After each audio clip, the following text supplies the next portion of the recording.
The Beast with a Smokestack. Why German tankers hated their legendary Tiger. Hey, everyone, subscribe to our channel and drop your comments below. What do you think about the legendary tanks of World War II? Let's dive into the story of the German Tiger tank and unpack why it was both a beast and a burden. Share your thoughts, and let's get the conversation rolling. When you hear the word tank, what comes to mind? Probably a massive, unstoppable war machine rumbling across the battlefield, crushing everything in its path. Among the most iconic tanks of World War II, the German Tiger stands tall, a symbol of raw power and engineering brilliance. Its name alone evokes images of thick armor, a fearsome gun, and the might of Nazi Germany's war machine. But behind the legend lies a lesser-known story, one of frustration, breakdowns, and even resentment from the very tankers who drove it. German crews nicknamed it the Beast with a Smokestack. And trust me, they had their reasons. In this deep dive, I'm not just retelling the tale of the Tiger. I'm taking you back to the battlefields of World War II, where grand engineering dreams clashed with the gritty reality of war. We'll explore why this tank, meant to be invincible, became a headache for the men who operated it. I'll weave in my own thoughts, sprinkle in some economic and historical context, and pull insights from web sources to give you the full picture. By the end, you'll understand why the Tiger is one of the most polarizing machines in military history. Buckle up, it's going to be a wild ride through history. To get why the Tiger was such a big deal, we need to rewind to the early 1940s. Germany was riding high after its lightning-fast blitzkrieg victories, but things are getting dicey. The Soviet Union, despite taking a beating in the war's early years, was churning out tanks that were simple, tough, and effective. The T-34, in particular, became a legend. Cheap to build, easy to maintain, and produced in massive numbers. German tanks like the Panzer III and Panzer IV were starting to look outdated, especially against the T-34's sloped armor and powerful gun. By 1941, German commanders knew they needed a game-changer. Enter the Tiger, a project born from the ambition to outdo the Soviets and restore Germany's battlefield dominance. The engineering firm Henschel took on the challenge, designing a tank that, on paper, was a monster. Picture this: a hulking machine weighing nearly 70 tons, with armor up to 120 millimeters thick and an 88 millimeter gun that could punch through almost any tank of its time. It was a beast, and German generals believed it would turn the tide of the war, striking fear into their enemies. But as we'll see, ambition doesn't always equal success. When the first Tigers rolled onto the battlefield in 1942, they made jaws drop. Their thick armor shrugged off most Soviet anti-tank rounds, and their gun could take out enemy tanks from over a mile away. But it didn't take long for the cracks to show. The Tiger had some serious flaws that turned it into a logistical nightmare for its crews. Weighing in at nearly 70 tons, the Tiger was a heavyweight champ, literally. That mass made it a beast to move around. Bridges that could handle lighter German tanks, or even Soviet ones, often buckled under the Tiger's weight. Field engineers tasked with building crossings cursed its name, as they had to reinforce bridges or find detours just to get it across rivers. In a war where speed was everything, these delays were a disaster. The weight also made the Tiger a sitting duck in soft terrain. One of its first big flops came near Leningrad, where several Tigers got stuck in muddy bogs. Soviet forces, wise to the tank's poor mobility, lured them into swampy areas where they'd get bogged down. Imagine being a tanker, hyped up to drive this unstoppable machine, only to find it stuck in the mud, helpless as enemy artillery zeroes in. It was frustrating, embarrassing, and dangerous. The Tiger wasn't just heavy, it was finicky. Its powerful engine overheated often, and the transmission couldn't handle the strain.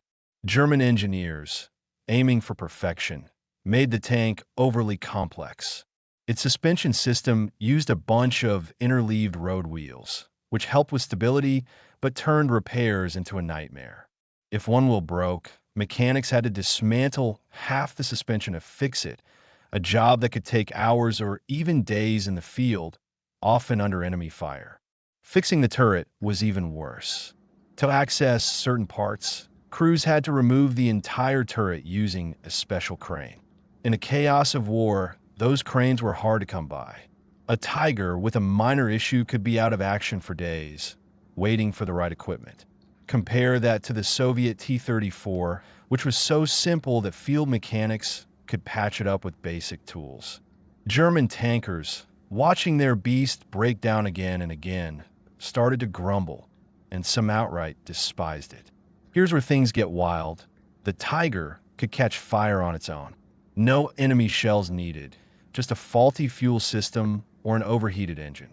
Before the Battle of Kursk in 1943, one of the biggest tank battles ever, several Tigers and their cousins, the Panthers, burst into flames while being shipped by train. Imagine gearing up for a massive fight, only to see your tank go up in smoke before it even reaches the front. It was a morale killer, to say the least. The Battle of Kursk in the summer of 1943 was the Tigers' big moment, or so the Germans hoped. They pinned their hopes on their heavy tanks to crush the Soviet defenses. But the battle exposed the Tigers' weaknesses in brutal fashion. Alongside the usual breakdowns and mobility issues, the tanks struggled with the terrain and Soviet tactics. The Red Army, with their nimble T-34s and new anti-tank guns, outmaneuvered and outgunned the Germans in many cases. The Tigers' armor was still tough, but Soviet gunners got smart. They targeted weak spots like the tracks, vision slits, or rear armor. A broken down or stuck Tiger was a sitting duck, and its crew was often left stranded. The battle showed that raw power wasn't enough. Reliability and numbers mattered just as much, if not more. The Germans lost hundreds of tanks, including many Tigers, and the myth of their invincibility started to crumble. To really get why the Tiger was such a mess, let's talk dollars and cents, or rather, Reichsmarks. Building one Tiger cost about 2.5 times more than a Panzer IV, the workhorse of the German army. In today's money, a single Tiger could set you back millions of dollars. Now factor in the cost of maintenance, repairs, and transportation, and you've got a budget-busting machine. Germany's economy was already stretched thin by the war. Resources like steel, fuel, and manpower were scarce, and the Tiger gobbled them up like nobody's business. Meanwhile, the Soviets were cranking out T-34s by the tens of thousands, over 57,000 by the war's end, compared to just 1,350 Tigers. The math just didn't add up. Germany couldn't replace its losses fast enough, while Soviet tanks kept rolling off assembly lines. By 1945, as the war neared its end, many Tigers were abandoned due to lack of fuel or parts. One of the last ones was knocked out near Berlin's Reichstag, a poetic end for a tank that was supposed to be unbeatable. German tankers had mixed feelings about the Tiger. In their memoirs, some, like Ace Otto Carius, praised its firepower but admitted it was a pain to maintain. "We could knock out 10 enemy tanks," Carius wrote, "but if our Tiger broke down, we were toast." Soviet soldiers, on the other hand, feared the Tiger but learned its weaknesses. They'd flank it or trap it in rough terrain, turning the beast into a big, fat target. Soviet General Dmitry Lelyashenko put it bluntly, "The Tiger is scary, but hit in the right spot, and it's just a pile of metal." Despite all its flaws, the Tiger is still a rock star in military history. Its hulking silhouette, massive gun, and thick armor made it look like something out of a sci-fi movie. Nazi propaganda played it up big time, painting the Tiger as the ultimate war machine. Even when it was breaking down or stuck in the mud, newsreels showed it steamrolling the enemy. Today, the Tiger lives on in pop culture. Think video games like World of Tanks or movies about World War II. It's a symbol of an era, flaws and all.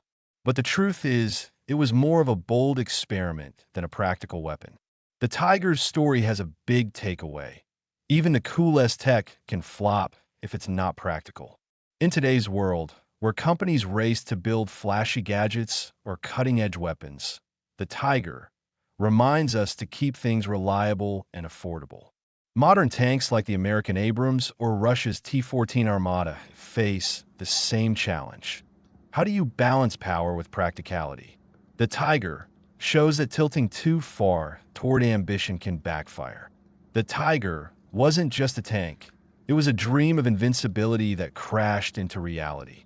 It was meant to dominate, but its weight, breakdowns, and cost made it a burden. German tankers, who called it the beast with a smokestack, knew this better than anyone. They saw it get stuck, break down, and even catch fire without a fight. Yet, the Tiger remains a legend. It's a reminder that even failures can leave a mark, and history is never as simple as it seems.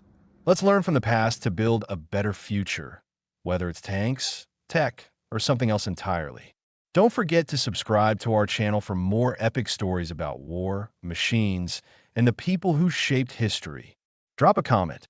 What's your take on the Tiger? Overhyped or underrated? Let's talk about it.